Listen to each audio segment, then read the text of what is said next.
الحمد لله والصلاة والسلام على رسول الله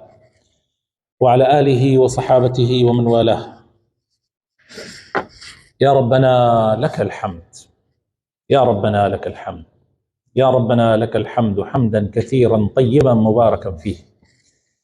يا ربنا لك الحمد ملء السماوات وملء الأرض وملء ما شئت من شيء بعد، أهل الثناء والمجد أحق ما قال العبد، إنا كل لك عبد،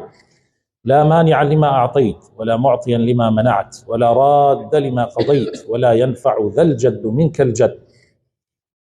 يا ربي خوايا بخاتنا وجوانا كاني خوت بخات الاسم عظمي خوت، يا ربي خوايا عفو ما بكي، يا ربي خوايا ليت بارينا و تو خود فرمانت بيكردوي فرموت ادعوني استجب لكم،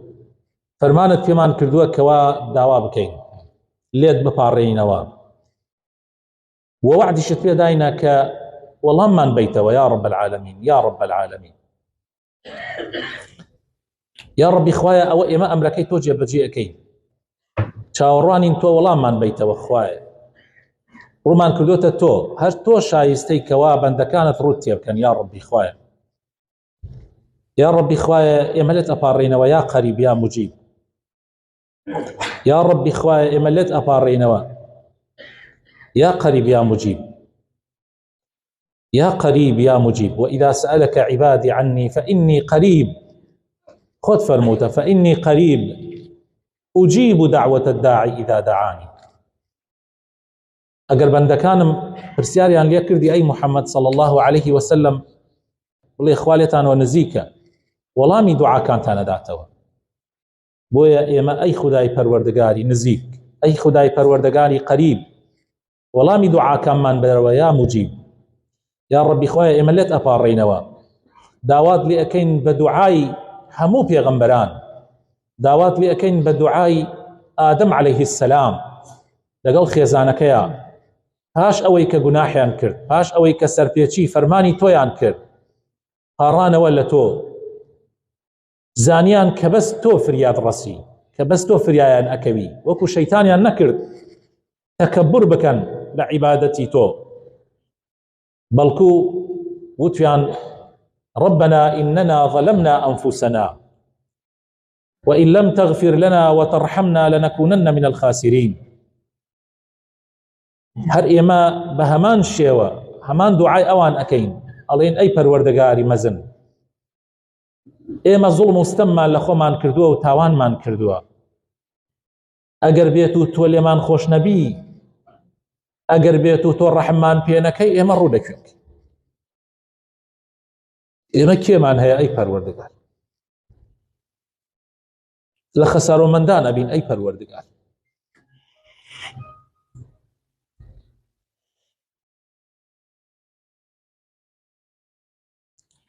يا رب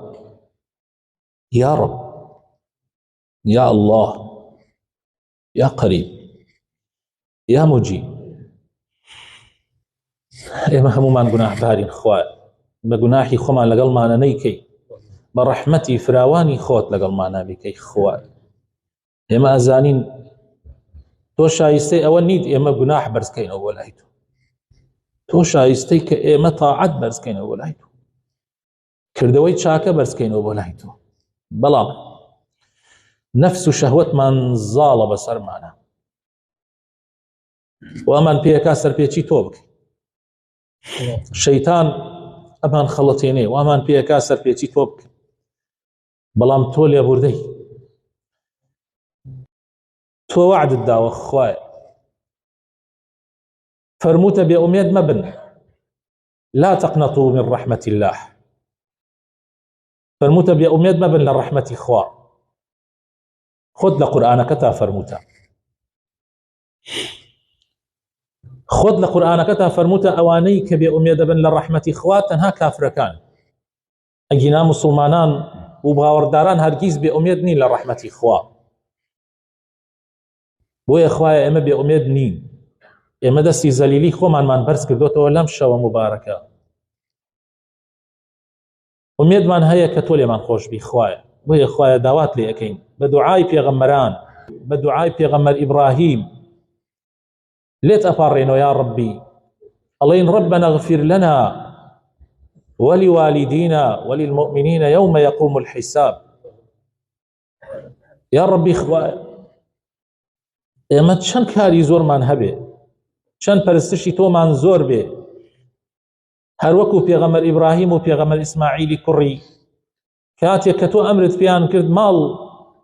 ماڵێک دروست بکەن بیکەن بە قیبلە بۆ مسلمانان و بۆ باوەڕداران تاوەکو ڕووگە بێ بۆیان و ڕووی تێ بکەن لە کاتی پەرستشەکانیانە.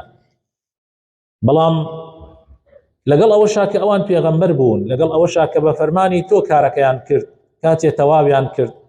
وتیان ربنا تقبل منا. بۆیە ئێمەش ئەڵێن ربنا تقبل منا، ربنا تقبل منا صيامنا، ربنا تقبل منا صيامنا، ربنا تقبل منا صيامنا، ربنا تقبل منا صلاتنا، ربنا تقبل منا قيامنا، ربنا تقبل منا دعاءنا، ربنا تقبل منا أذكارنا، ربنا تقبل منا صالح أعمالنا وكفر عنا سيئاتنا. يا ربي خوايا الرجو كان ما لي قبول بكي، خوايا نوجه كان ما لي قبول بكي، يا ربي خوايا شو نوجي وتراويح ودانشني شواني قدر ما لي قبول بكي، يا ربي خوايا أم دعايانك أي كين وأبارين يا ربي خوايا دسمان ببطالي نقريني تو خوايا بزيد بو بياو بيرانيا بيتو بزيد بو بيرجنانيا بيتو خود وعد الداوة لسر زماني بيغمركت كشرم لكسانيك كيكوا سروريشان سبي كردبي. يا ربي خوايا بزيد بأوانا بيتو ميش لقل أوانا خوايا يا ربي بزيد بمنالك بيتو كلم مجلس دانش وو قناحينيا يا ربي خوايا بزيد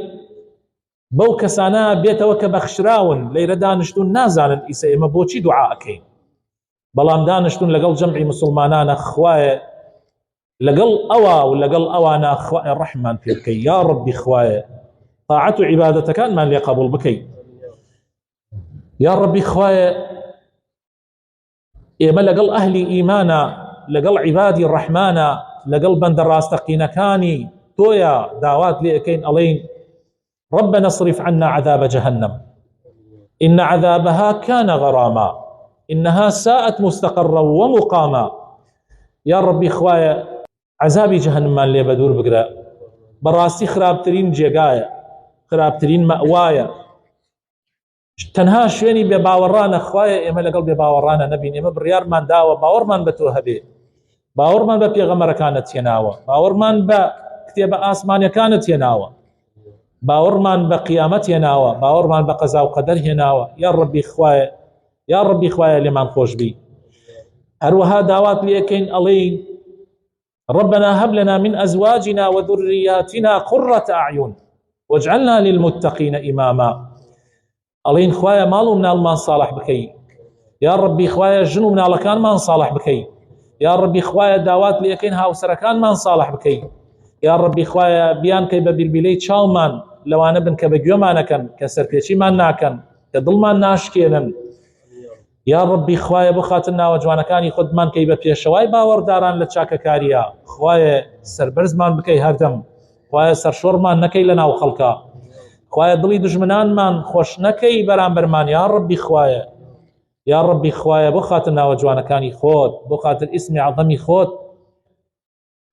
ربنا اغفر لنا ولإخواننا الذين سبقونا بالإيمان ولا تجعل في قلوبنا غلا للذين آمنوا ربنا إنك رؤوف رحيم. فيريانت كردو كبلين خوايا لمن خوش با خوايا لا إيمان داراني بيشش من خوش با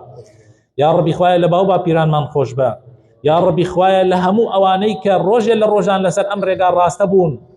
وبهوي أوانو أم دينا قيشتو تأيما خوايا ليان خوش بي. يا ربي خوايا بتايبد لها ولاني بيغمران بتايبد لأصحاب كاني محمد المصطفى يا ربي خوايا وهروها أوانيك أم دينيان بإما قياندو أم قرآن بيروزيان بإما قياندو سنة كاني بيغمركتيان بإما قياندو خوايا ليان خوش بي خوايا هيج لنا وظلمانا غل وقين وحسودي نيلي برامبر بهيج برايك إيمان دارمان. يا ربي خوايا تبايو خوش يسيب خيتن يوان مانوا خوايا لضلكان من برامبر ببراي إيمان دارمان باكو ببيتوا يا ربي خوايا دڵەکانمان بەرامبەر بە دۆستانی تۆ پاک ببێتەوە يا ربي خوایە بمان کەی بە ڕەفیقی پێغەمبەرەکان، یا ربی بمان کەی بە ڕەفیقی ڕاستگۆیان، خوایە بمان کەی بە ڕەفیقی شەهیدان، خوایە بمان کەی بە ڕەفیقی پیاوچاکان، یا ربی خوایە بۆ خاتر ناوە جوانەکانی خۆت زوانمان پاراو بکەی وثابت بكي خط وعد الداوى يثبت الله الذين آمنوا بالقول الثابت في الحياة الدنيا، يعني لنا وقبرا زوان من باراو بكي كبتوانين والامي نكيرو منكر بدينوا كاتي ألين پروردگارتان كيا بشانازي وبلين پروردگاري إيما الله يا ربي خوايا لو أنا بين كبتوانين بلين پروردگار من الله يا ربي لو أنا نبين كرنج بخسار بين عمر ما انصرف كردبي لە مزگەوتا و لە هاتوچۆکردنی مزگەوتا و لە نوێژا و لە چاکەکاریە، بەڵام نەتوانین لە ناو قەبرا بڵین ڕەبونا الله. خەڵکێکی زۆر هەیە وایە و ڕەنجە ڕۆیە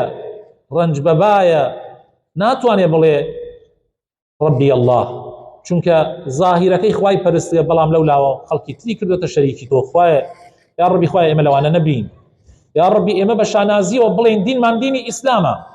کاتێ پرسیارمان لێکن بڵێن دینمان دینی ئیسلامە، ئیسلامەتێکی پاک و خاوێن، ئیسلامەتیەک کە ڕاست بێ، ئیسلامەتیە کە لای نەدا بێ، ئیسلامەتیە کە زیادە ڕەویتیانە بێ، ئیسلامەتیە کە شل ڕەویتیانە بێ، ئیسلامەتیەک بێ کە پێغەمبەرەکەت داینابێ. خوایە ئێمە لەسەر ئەو ڕێبازە بین و بە شانازیەوە بە مەلائیکەکان بڵێن کاتی ئەڵێن دینەکەت چییە بڵێن دینی ئێمە ئیسلامە. یا ڕەبی خوایە لەوانە بین کە کاتێ پرسیارمان لێکن ئەڵێن کێ پێغەمبەرەکەتە، کێ ئیمامتە، کێ پێشەواتە. یا ڕەبی خوایە ڕوڕەشمان نەکەی لەو ڕۆژە نەتوانین بڵێن محەممەد، یا ڕەبی ڕوڕەشمان نەکەی، یا ڕەبی ڕوڕەشمان نەکەی، یا ڕەبی خوایە لەوانە بین کە بە ئەو پەڕی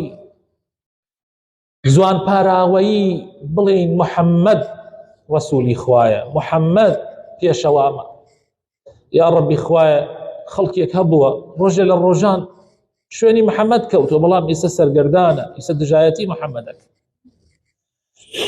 کردەوەکانی گفتارەکانی پێچەوانی ڕێبازی پێغەمبەرە صلی الله علیه وسلم. یا ڕەبی خوایە ئێمە ئاخر خێر کە ئێمە لەوانە نەبین، خوایە ئاخر خێرمان کەی لەوانە نەبین. یا ڕەبی خوایە بۆ خاتر ناوە جوانەکانی خۆت لەو ڕۆژەی کە قیامەت هەڵەسێ و کەفوو ئەکرێ بە کەڕەنایە کە کەس ناناسێتەوە لە ترسە، کە کەس ناتوانێت سەر ئیلاولای خۆی بکا و کاتێک کە کتێبی کردەوەکانمان بەر ئەدرێتە خوارەوە.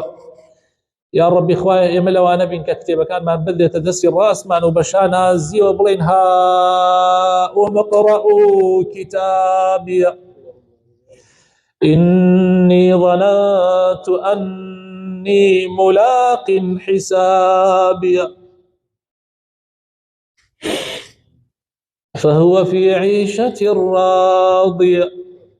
في جنة عالية. يا ربي خويا لو أنا نبي، يا ربي خويا لو أنا نبي نخوة بنا من بدا كلا بشتوا كتب كان أن أدريت زستي تشبيا أي خوايا قتل وأنا نبي خوايا أو أنا سر شور لو رجع. يا ربي خوايا، يا ربي خوايا هاي ترازوي شاكا كان من قرص كي، يا ربي خوايا كردو كان من بوش الله كي تو خوايا. يا ربي خوايا أم شواني كي مدانوش لبر خاطري تو، لبر خاطري تو دسمان برز كردو لبر خاطري تو آمين أكين خوايا أمانة ببينين ولو رجع. يا ربي خوايا أمانة ببينه بشانازية وكهيج رياية كتيانة به هيج أملا أولاي كتيانة به تنها لبر خاطري تو. يا ربي خوايا بخاطرنا وجوانا كان خود لو أنا بينك بشانازية وأرون سر آوي كوسر في غمر جيان صلى الله عليه وسلم بدستي مباركي خوي لحوزي كوسر پرداخي آومان بينوش أكا. يا ربي خوايا لو روجة باوش كينا في غمر أو شانازي بكي ملائكة كان نمان قرينوا. يا ربي خوايا في غمر شانازي مان بيو بكا صلى الله عليه وسلم. يا ربي خوايا سر پردي صلات من بو آسان بكي بآساني بفرينوا لا جهنم ولو دي وملائكة كانوا لقل في غمر جيانا صلى الله عليه وسلم لو بروا تشاور مان بكنوا باوش مان بيا بكنوا سلام مان لي بكنوا درقاي بهشت مان بو بكنوا. يا رب العالمين خوايا یا ڕەبی خوایە بۆ خاتر ناوەجوانەکانی خۆت ئەم چەند ساڵەی یان لەوانەیە چەند مانگ یان لەوانەیە چەند ڕۆژێکی تر کە ما بێتمان لە دنیا کەمتریش احتیمالە یا ڕەبی خوایە بەسەربەرزی بمێنینەوە لەم دنیا یا ڕەبی خوایە ڕزق و ڕۆزیمان مەخەرە دەستی بەندەیەک لە خوا نەترسن یا ڕەبی خوایە ڕزق و ڕۆزیمان مەخەرە ژێر دەستی کەسانێک لە خوا نەترسن یا ڕەبی خوایە زەلیلی ژێر دەستی کەسی نامەردمان نەکە یا ڕەب العالەمین یا ڕەبی خوایە بۆ خاتر ناوەجوانەکانی خۆت ڕزق و ڕۆزیمان بۆ ئاسان بکەی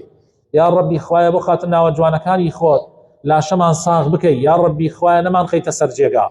یا ڕەبی خوایە نەمان خەیتە سەر جێگا یا ڕەبی خوایە بۆ خاتر ناوەجوانەکانی خۆت بۆ خاتر ئیسمی عەظەمی خۆت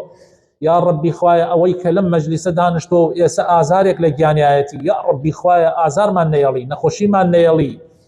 یا ڕەبی خوایە ئەوانەشمان کە نەخۆشمان هەیە خوایە نەخۆشەکانمان شیفا بدەی خوایە ئەو نەخۆشانی کە داوای دوعای خێریان لێ کردوین هەیە نەخۆشیەکەی قورسە یا ڕەبی خوایە لەسەری سووک بکەی یا ڕەب العالەمین خوایە یا ڕەبی خوایە لە مردووی هەموو لایەکمان خۆش بی یا ڕەبی خوایە لەم دنیایە دەرنەچین ئیلا بەسەربەرزی نەبێ بۆ ئەوەی ببینە کەسانێک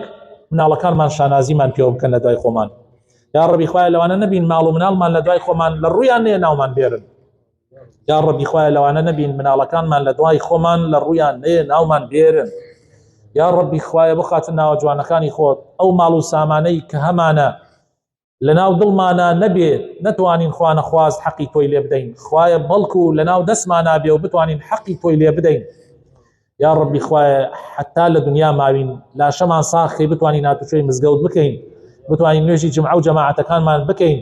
یا ڕەبی خوایە دڵی هیچ مسلمانێک عاجز نەکەین یا ڕەبی خوایە هیچ مسلمانێکمان لێ عاجز نەبێ خوایە حق وما في هيج مسلمانك نكيوة أسلومان يا رب العالمين آمين آمين سبحان ربك رب العزة عما يصفون وسلام على المرسلين والحمد لله رب العالمين